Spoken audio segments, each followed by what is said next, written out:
Back, Sam McEwen joined us, Neil Mahal World Herald, close personal friend of the head coach. Right. It's mentioned a lot. Mm-hmm. Sam, when's the last time there's been a game of this significance in November for Nebraska football? You know, it's probably been a really long time. I was thinking about that today, and it's a good question. I mean, you could probably go back to maybe the Riley era, but that was on the road at Wisconsin. That was not a home game. Right. And so that 2016 game, I think, of course, the Michigan State game was big that year, but Nebraska wasn't very good that season. They certainly weren't 6-2. And so you're probably going back, 2013, I think. Yeah, you're probably going back to that Michigan State game in 2013 when they came into town, and what would have been the Legends? Yes, it was still Legends. Division was on the line. It clinched, yeah. Michigan State won the Big Ten championship that year, and Nebraska fell a little short in that game. Tommy fumbled near the goal line, and that was sort of the game. But it's been a long time. The crowd's going to be juiced. It's probably going to be as juiced as it was for Colorado. And it was for Miami. But you're right, those games were in September. They weren't in November. So this is going to be fun because it's going to be autumn weather. It's not going to be 88 degrees, so fans are going to be really fired up. Well, let's just stick with the USC game so far. How do you feel heading this week after what you've seen with the Minnesota? Now you saw them bounce back against Northwestern, but knowing that USC has struggled on the road so far this year, how are you feeling on Tuesday of USC week? There's multiple intangibles at play here. USC's 2-5 in Big Ten road games since they joined the league. USC's also had 2 byes in the last month. And so they're going to be a fresher team than Nebraska, which is playing its 5th straight week. And so that's going to be a challenge. The other thing is the weather will maybe play a little bit of a factor. It's going to be cooler. It was 85 degrees today, as Dana Holgorsen said, in Bel Air, which isn't exactly where USC practices, but close enough. Close enough. And so, there's going to be a weather factor. There's going to be a freshness factor. I think USC is probably going to be a little healthier. And then USC's maybe got a little bit better players at certain spots. The coaches mentioned today they have 4- and 5-star athletes. They didn't mention that for no reason. They mentioned it for a reason. USC's got really good football players. Nebraska's going to have to play, I think, probably its best game of the season in order to win. But I think they got a chance because of that crowd's going to lift them. Sam, those 2 wins are just Purdue and UCLA, right? Yeah, not the best win. And the UCLA one's barely counts, barely, it's across town. Because it's not really a road there's game, like 20,000 USC fans there. But they have not been good on the road. They lost at Maryland and Minnesota and Illinois. I think Nebraska's as good as any of those teams from last year this year. Sam, how surprised were you to see Dana Holgorsen kind of just flip his playbook to almost like a 60-70% run, almost like look more like Satterfield's offense that they were running this past week? No question, Sean. The week before, it didn't look like anything that they wanted it to be. And you had mentioned it in a question that you asked about the balance. And it was completely out of balance at Minnesota. And we didn't really understand it. I thought in this game they got back to who they wanted to be. And I think they got the ball to Emmett Johnson and they got downhill. And that helped them to sort of get that pass game going. When they needed the pass game late, guess what? It was there. And they were able to make all the plays that they wanted late in that game, but they had to establish the run early. I think they got to do that against USC. USC's run defense isn't that good, for one thing, and for another, they've got to find a way to keep USC's offense off the field. If USC gets 14 possessions in this game, they're going to score 35 points and they're going to win. Yeah, I think after that Notre Dame game where they gave 300 yards rushing, they've been spending the week off getting for that. But I had this question asked to me yesterday. If you were going to put a check mark by one side for Nebraska, defense versus USC's offense, is there anything that Nebraska has the advantage in?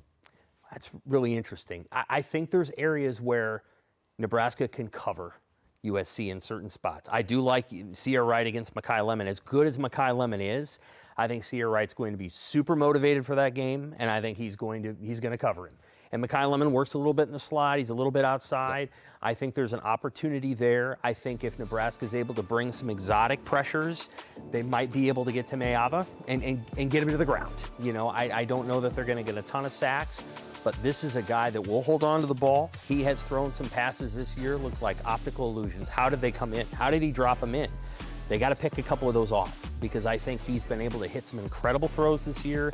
Maybe this is the weekend where he makes 2 bad throws and Deshaun Singleton or somebody is there and makes a turnover, and that gets Nebraska's offense going. I think 2 turnovers is what Nebraska needs to win this game. He's only been sacked 6 times, by the way, all season long. I know. Yeah. I know. Yeah, he's very elusive. Nebraska's got to increase the havoc. Oh, definitely. But that's the tough scenario we've seen with John Butler wanting to be aggressive, kind of holding back the dogs, at times, and the Minnesota. That's what's surprising to me, and same as it's been surprising to you. When your secondary is so good that you're almost hesitant to call the pressure because they know they can cover and they cover darn well. and at times they want to sit back there and only rush 3 or 4 and not get home, and then it kind of bites them in the rear end when it really matters. You're right. It's interesting that at times they will only bring 3 or 4 guys. Sometimes when they bring 6, they don't get all the way there. And the last 2 plays of the game against Northwestern, they actually only brought 4, and they just did it in an exotic way, and they were able to get guys free at Preston Stone, the quarterback. But here's the thing that I'm going to say about their pass rush. If you go back to your senior year, you're an anchor on one side, Adam Carricker's an anchor on the other. The 2 of you are larger than any of their defensive tackles. And you guys had men inside. And you guys were all pretty old and you were pretty tough. And I think Nebraska's defensive line will be that way in 2 years. They're just not there right yet. They're a little undersized. And I don't think they can just bring 4 and overwhelm the people in front of them. And so they've got to get there. The best pass rusher they had, and Sean knows this, from last year is at Ole Miss, and he just had 2.5 sacks, 4 tackles for loss against Oklahoma. That was their best pass rusher. And he left. Probably that was okay that he did, but the reality is they've got to replenish that unit, and they've just got to get larger. Keona Davis, when he's a senior, will be 6'5" and about 295.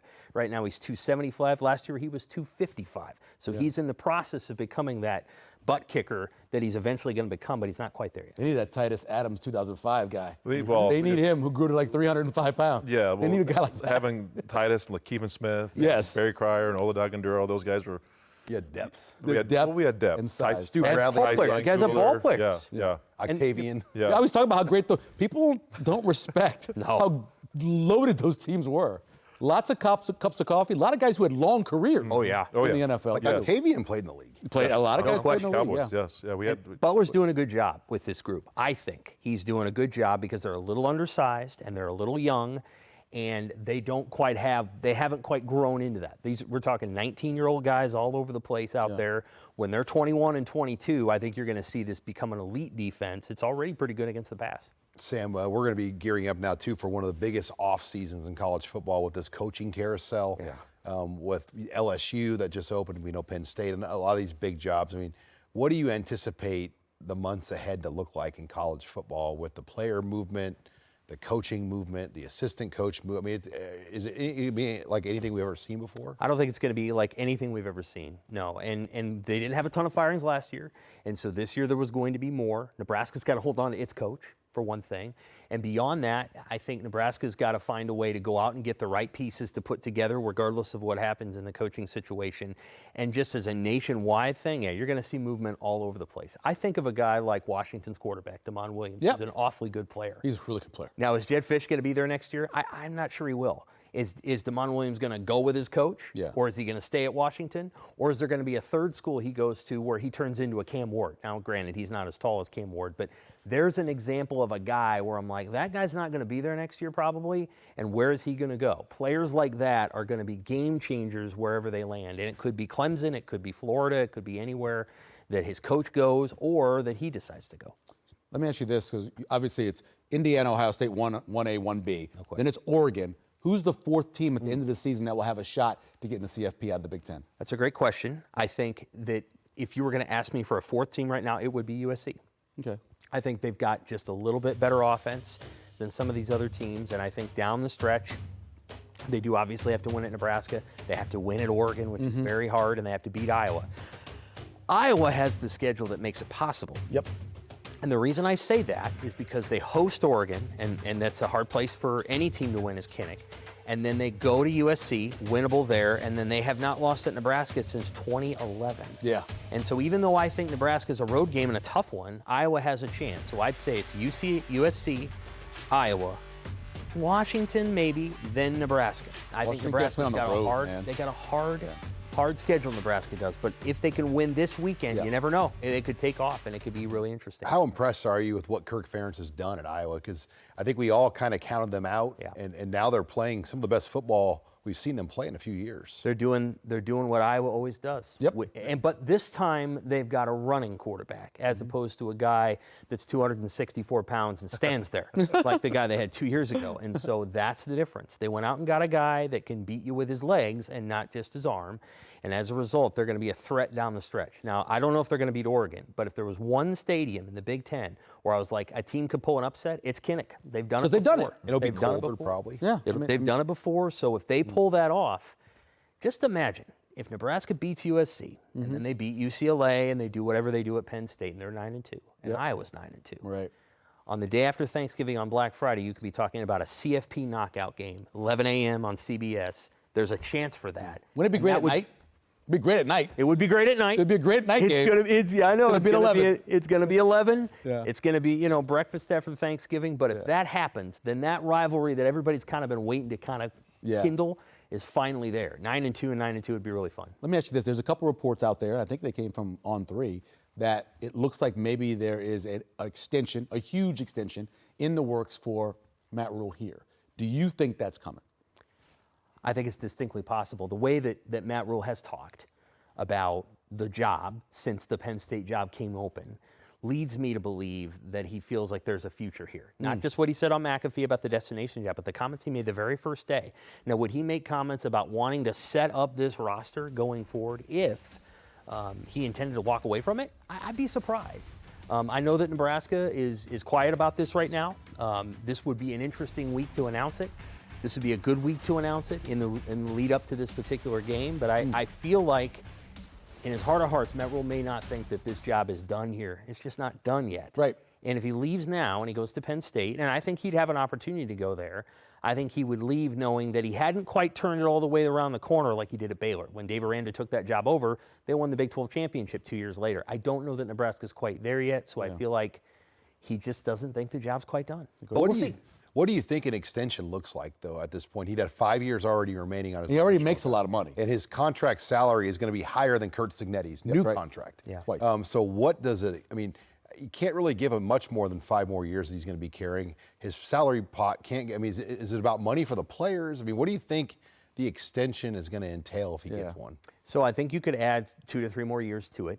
You could take it from 90% guaranteed, which it is now. That's what Trev negotiated at the time, and I was very proud of it. And you could take that to 100% guaranteed. So those are 2 things that you could do. And then I think you have to put into place a feeling that, like, you're going to be able to renegotiate the multimedia rights deal, right? And the apparel deal, because where your money from this point forward is coming to get to that $30 or $40 million number is actually going to come through the Adidas contract and the Playfly contract. And so if Nebraska can make progress there, I think they're going to be in good shape. This isn't about Joe Donor opening up his wallet and saying, here's $100. That can help a little bit, but this is more about those big ticket items that Nebraska's got to, the corporate pieces, they got to get in line. And I think that in a lot of ways, this job at Nebraska is a better job than currently at Penn State, and for one reason.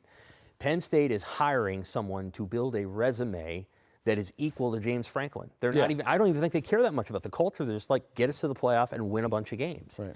Does any coach really, really want that? I mean, not many. They're like, I don't know if that's what they really want. That's what Brent Venables has at Oklahoma. I mean, Brent Venables was hired to go there and do exactly what Lincoln Riley did. He's struggling to do it, and I think James Franklin set up the exact same situation at Penn State. And so I don't know. Maybe Rhule wants to go work for his friend, but at the same time, maybe he doesn't. Sam, we appreciate it. Don't forget to wear black. We'll see you on Saturday. All right. When we come back, we're going to talk some recruiting and look ahead to the Trojans and top plays.